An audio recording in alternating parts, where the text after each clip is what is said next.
Հիմնարկելով պաշտպանների դիմումները դատարանը հարկի համանշել, որ թեև հնարավոր է, որ հաստատան պաշտպան Խաչատրյանը նոյեմբերի 23-ին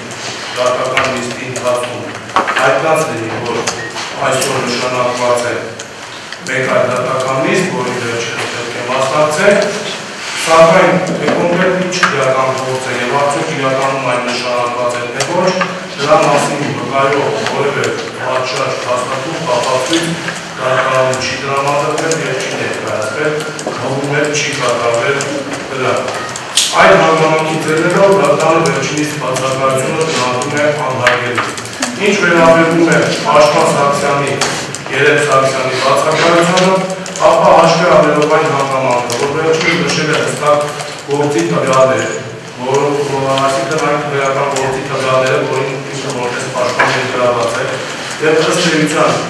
դրա վերաբերյալ ապացույց է դատարանի տրամադրության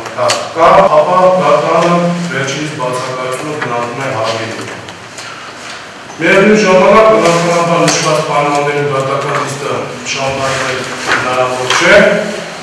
այն հարկ է հետաձգել